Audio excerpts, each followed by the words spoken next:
News, सच जरूरी है। नमस्कार दर्शकों, यह है MNS न्यूज नेटवर्क और आप देख रहे हैं MNS न्यूज टीवी। मैं हूं आपके साथ सेजुल। तो ये देखते हैं आज की कुछ खास खबरें।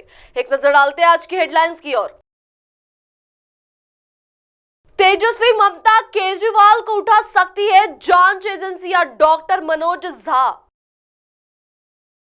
8 महीने से मणिपुर के लोग हिंसा और तबाही झेल रहे हैं। यह सिलसिला कब रुकेगा? प्रियंका गांधी। बीजेपी को ही लगेगा श्री राम और लवकुश का तीर, तेज प्रताप यादव। आइए देखते हैं खबरें विस्तार से। तेजस्वी ममता केजरीवाल को उठा सकती है जांच एजेंसियां, डॉक्टर मनोज झा। आरजेडी नेता और सांसद डॉक्टर मनोज झा के तेवर तख्त है।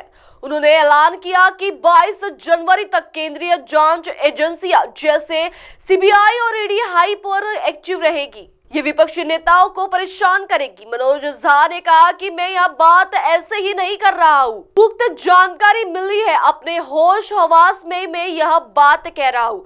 एजेंसियों के अधिकारियों से ही यह जानकारी मिली है। इस जांच एजेंसियों को हाइपर एक्टिव रहने की जिम्मेदारी सौंपी गई है। दरअसल डॉक्टर मनोज झा पटना स्थित आरजेडी कार्यालय में प्रेस कॉन्फ्रेंस पर कह रहे थे। इस दौरान उन्होंने यह बात कही। उन्होंने कहा कि आरजेडी हमेशा से ही बीजेपी की ध्रुवीकरण की राजनीति के खिलाफ लड़ी है।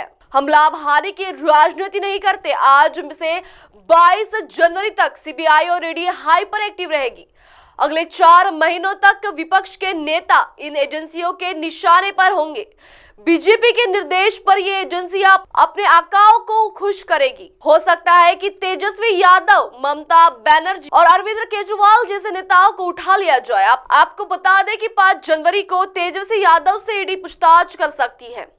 मनोज झा ने आरोप लगाया कि बीजेपी राजनीति में विपक्ष का सामना नहीं कर सकती है, इसीलिए इन एजेंसियों का सहारा लिया जा रहा है। बीजेपी देश की राजनीति को अस्थिर करना चाहती है, चुनाव जीतना चाहती है। मनोज झा बोले, हमारे एक हाथ में बाबा साहब संविधान तो दूसरे हाथ में कर्पूरी ठाकुर जैसे नेताओं के आदर्श है।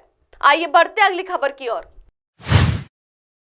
8 महीने से मणिपुर के लोग हिंसा और तबाही से झेल रहे हैं। यह सिलसिला कब रुकेगा?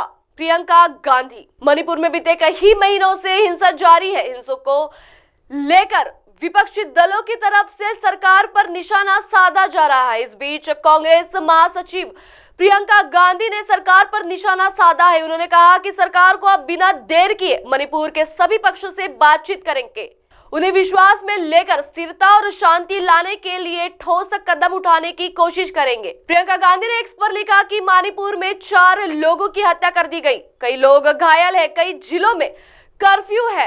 8 महीने से मणिपुर के लोग हत्या, हिंसा और तबाही झेल रहे हैं। यह सिलसिला कब रुकेगा? मणिपुर की सभी पार्टियों के नेताओं के संयुक्त प्रतिनिधिमंडल ने दिल्ली आकर प्रधानमंत्री से मिलने का समय मांगा था, लेकिन उन्होंने आज तक समय नहीं दिया।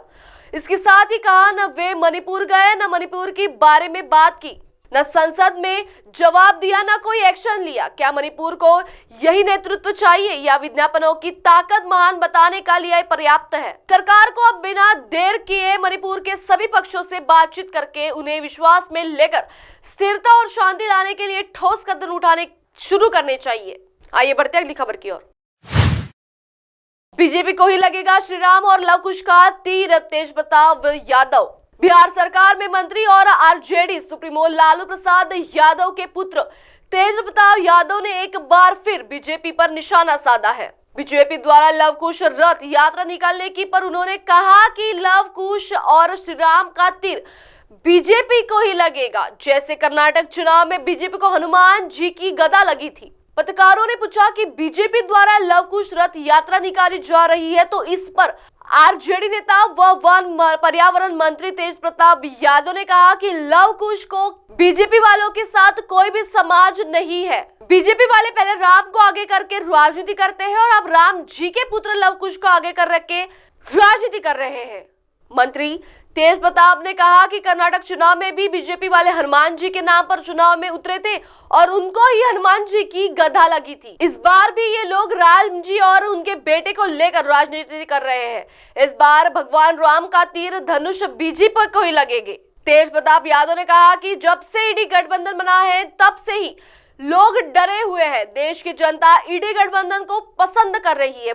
वहीं उन्होंने फतेह बहादुर के विवादित बोल पर आकर कहा कि उन्होंने कुछ सुना नहीं है, ना जी जानकारी है। नीतीश कुमार को बड़ी जिम्मेदारी मिलने की बात पर उन्होंने कहा कि अगर वो उनके हकदार होंगे तो जरूर मिलेगी। मैं सभी को आगे बढ़ाता हूँ, पैर खींचकर राजनीति में नहीं करता। अब आप हमारे चैनल को आपके मोबाइल पर भी देख सकते हैं। मोबाइल ऐप पर देखने के लिए प्ले स्टोर से MNS न्यूज टीवी ऐप से डाउनलोड करें। Insta, hike, Twitter, Facebook, cook और कई सोशल मीडिया प्लेटफॉर्म पर हमारा चैनल उपलब्ध है। आप इसे यूट्यूब पर भी देख सकते हैं, आप इसे लाइव भी देख सकते हैं www.mnsnewstv.com पर।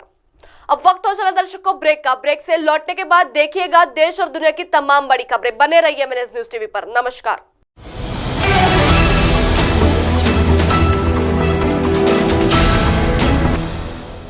ये है MNS न्यूज नेटवर्क और आप देख रहे हैं